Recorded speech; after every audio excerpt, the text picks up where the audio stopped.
मित्रांनो, ही गोष्ट आहे रोहन आणि त्याची अदृश्य रिया दीदीची। 11 वर्षांचा रोहन आपल्या 14 वर्षांची बहीण रियावर फारच चिडायचा। त्याला वाटायचे की रिया प्रत्येक गोष्टीत त्याला टोचून बोलते, त्याच्यावर दादागिरी करते। रोहन, होमवर्क करून घे। रोहन, बूट जागेवर ठेव। रोहन, टीव्ही बंद कर। रोहनला नेहमी वाटायचे की त्याला कोणीही किंमत देत नाही।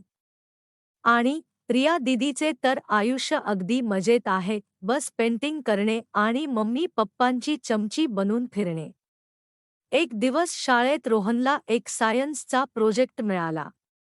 त्याला ज्वालामुखीचे मॉडेल बनवायचे होते। त्याने खूप प्रयत्न केला, पण तो पुन्हा पुन्हा बिघडत होता। हे सर्व रिया दीदी पाहत होती। ती त्याच्याजवळ येऊन म्हणाली, रोहन, असे नाही बनवत। बेकिंग सोडा आणि व्हिनेगर मिसळण्याची पद्धत चुकीची आहे। मी गेल्या वर्षी केले होते, चल मी तुला मदत करते। रोहन संतापून ओरडला, तू जा इथून। तुला तर सर्व काही माहीत आहे ना।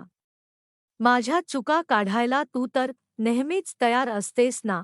मला नको तुझी मदत, खूप बरे होईल जर तू माझ्या आयुष्यातूनच निघून गेलीस तर। हे ऐकून रिया दीदीचे मन खूप दुखावले गेले आणि तिच्या डोळ्यातून पाणी आले। ती काहीही बोलली नाही आणि शांतपणे आपल्या खोलीत निघून गेली। रोहनने रागाच्या भरात प्रोजेक्ट फेकून दिला आणि झोपी गेला। दुसऱ्या दिवशी सकाळी रोहन उठला तर घरात वेगळीच शांतता होती। मम्मी, नाश्ता, रोहन ओरडला। मम्मी टेन्शनमध्ये म्हणाली, रोहन, आज तुझ्या टिफिनला फक्त जॅम ब्रेड आहे। मला उशीर होतो आहे, रोहनने विचारले। का? माझा आवडता पास्ता कुठे आहे? मम्मी गडबडीतच उत्तर देत म्हणाली, तुझी रिया दीदी आज उठलीच नाही मदतीला। रोहन मनात म्हणाला, खूपच छान, आज कुणी मला टोचून बोलणार नाही। तो शाळेसाठी निघाला। गेटवर पोहोचल्यावर त्याच्या लक्षात आले की त्याने आपली पाण्याची बॉटल घेतलीच नाही। रिया दीदी नेहमी माझ्या दप्तरात बॉटल ठेवायची। शाळेत त्याचा प्रोजेक्ट फेल झाला। घरी आला तर घर अस्ताव्यस्त होते, सोफ्यावर कपडे, मेजवर पसारा। रोहनने मम्मीला विचारले, मम्मी, घर इतके अस्ताव्यस्त का आहे? मम्मीने त्याला सांगितले, रिया आज सफाईला आलीच नाही, रोहन। ती सकाळपासून आपल्या खोलीतून बाहेर आलीच नाही। रोहनच्या छातीत धडधडू लागले। तो रियाच्या खोलीकडे पळाला, दार उघडे होते। पण खोली रिकामी। बिछाना नीट घडीचा, जणू कुणी झोपलेच नाही। पेंटिंग पण अधुरीच होती। रोहनने मम्मीला विचारले, मम्मी, रिया दीदी दिसत नाही। मम्मीने थोडी रोहनची चेष्टा करत विचारले, कोण रिया? आम्हाला तर तू एकटाच आहेस।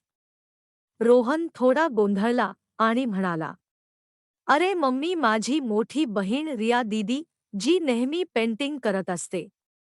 हे ऐकून मम्मी म्हणाली, बाळा, तुझी कोणतीही बहीण नाही। तू नेहमी एकटाच होतास। अचानक रोहनला काल रात्रीची त्याची शब्द आठवली, जी तो रिया दीदीला बोलला होता, खूप बरे होईल तू माझ्या आयुष्यातूनच निघून गेलीस तर। त्याला वाटले ते खरेच झाले। सुरुवातीला तो खुश झाला, आता कुणी मला ओरडणार नाही। पण हळूहळू घर त्याला रिकामे, भयाण, एकटे वाटू लागले। आता त्याला रिया दीदीची प्रत्येक कामात केलेली मदत आठवत होती। होमवर्क करताना शंका आली तर तो रिया दीदीला विचारायचा। खेळताना टीममध्ये प्लेयर कमी पडला की रिया दीदी सामील व्हायची।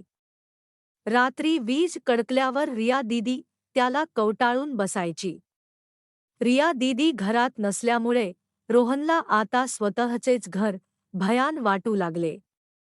रोहनला आता खूपच अस्वस्थ वाटू लागले।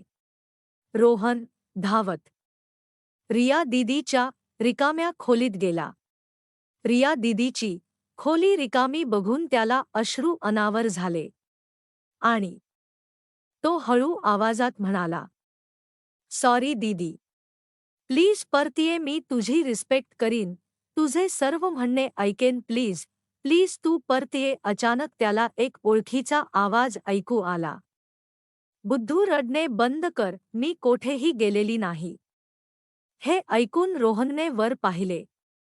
रिया दीदी त्याच्या समोर उभी होती. तिच्या हातात पेंटिंग ब्रश होता.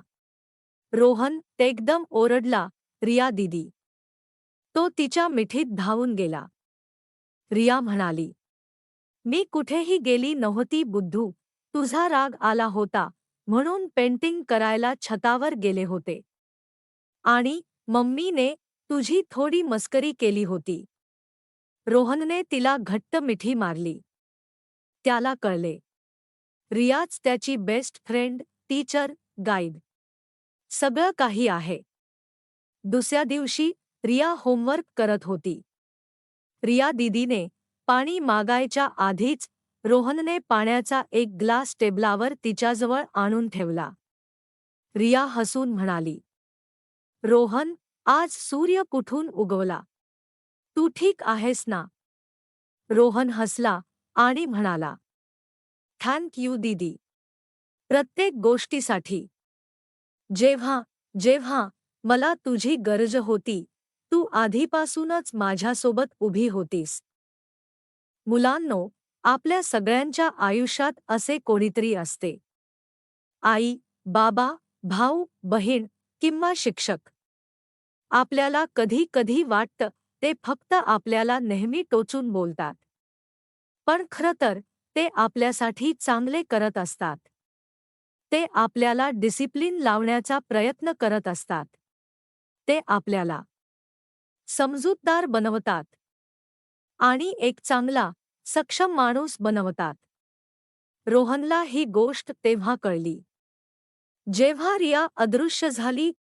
तर मुलांनो, आपल्यावर ती परिस्थिती येऊ देऊ नका. आपल्या प्रियजनांवर राग करण्याऐवजी त्यांना मनापासून थँक यू सांगा. आजच आई, बाबा, भाऊ, बहीण किंवा आपल्या शुभचिंतकाला एक जादूची झप्पी द्या आणि सांगा, तुम्ही मला जे काही शिकवता त्यासाठी थँक यू सांगा. जर तुम्हाला वाटत असेल की आपल्या मुलांपर्यंत आणि समाजापर्यंत चांगले विचार पोहोचायला हवेत, तर आजच आपल्या चॅनेलला सबस्क्राईब करा. हे फक्त एक चॅनेल नसून मुलांचे भविष्य घडवणारी चळवळ आहे. तुमच्या एका क्लिकमुळे आपण हे काम घराघरात पोहोचवू शकतो. नक्की सपोर्ट करा.